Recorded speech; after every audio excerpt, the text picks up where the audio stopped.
Okay, what you see here, listen, we want to start with, you want to go ahead and start cubing or chuck the roast. This one right here was like 2.5 pounds. So remember this, listen, the size of the chunks or the cubes that you make, that's the size it's going to be. It's going to shrink just a little bit.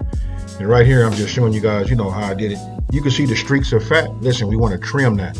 So right here, you see that fat right there? What I'm doing is I'm just cutting it, just trimming it, because you don't want that fat to be, that greasy film, inside of your stew. So just go ahead and cut them, again, I'm trimming right here. And then again, you just want to go ahead and cut them into whatever size bites you would like for them to be inside of your stew.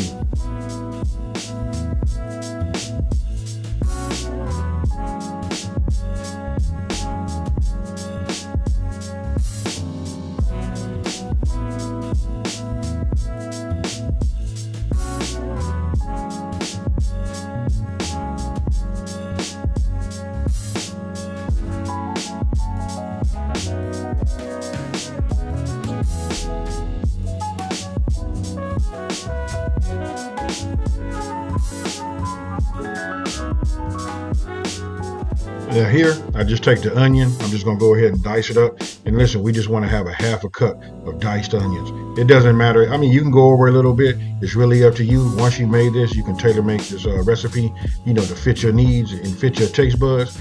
But right here, we just want to start with just a 1/2 cup of diced onions.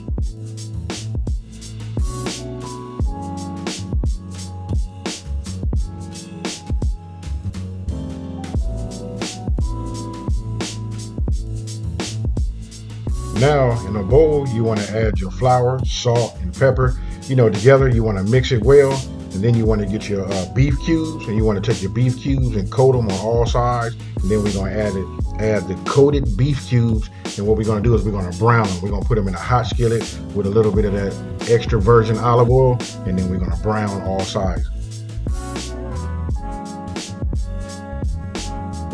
Now you want to add a couple of tablespoons of extra virgin olive oil to your pan. You want to get your pan, you want to bring it up to a medium heat. And then after you finish coating all of your beef cubes, you want to go ahead and add it to the pan. Remember, listen, we just want to brown it. We don't want to cook them. So listen, it's not going to be cooked thoroughly. Sometimes when you flip them over, you're going to be able to see a little bit of red. But what we're doing is we just want to add a little bit of color to our cubes. And that's going to make it, for a great presentation when you're done.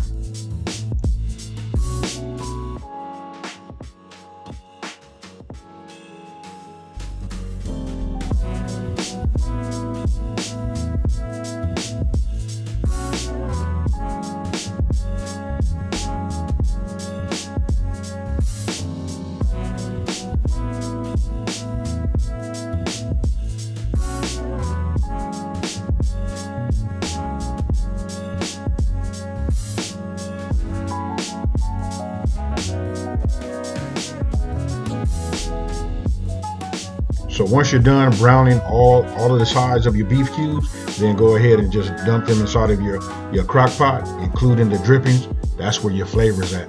And then we're going to go ahead and move to cutting up our potatoes. Now here, size is up to you how you want to do it. Just keep in mind the size that you cut them, they got to go in your mouth. If you want bite size, you can cut them bite size. If you want them want them to be a little bit bigger, you can cut them a little bit bigger, break them with a fork or a spoon, however you want to do it. But then once you get them cut, then you can see right here, I cut them into fours also, 1/4. So we'll just call that quarters. Then I just go ahead and start adding everything to the crock pot. So we had the beef cubes after they were browned.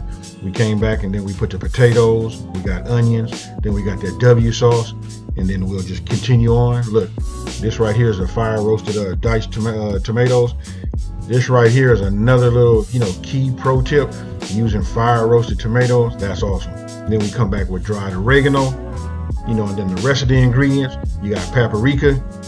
And then listen, it's one thing you didn't see me do right here. Listen, I gotta tell you this. Okay, right here you see I'm adding the garlic. That's 1 garlic clove. I use my spoon, to break it, open it up. And what you did not see me do is I added 3 cups of beef broth. Remember, 3 cups of beef broth, and then you want to stir it and get it all mixed up. And then, finally, then the last thing you do is you add. Listen, you can add 1. It depends on if the bay leaf is big. It could be 1 big bay leaf, and you can see the bay leaves I had right there were kind of small, so I went ahead and used just 3. And then right here, listen, I'm setting it. We're gonna cook it on high. I cooked it on high for 5.5 hours. If you want to cook it on low, you double it. So that would have been 11 hours on low. So with that being said, you guys, that's what it looks like once it's done. That right there came out real nice. And if it comes out a little bit, a little bit too much liquid, you can always add 2 tablespoons. I call this a slurry. You can mix 2 tablespoons of flour, a tablespoon of butter, in a little water, and then add it to your liquid, and that will help thicken it up, and then cook it for about 15 minutes.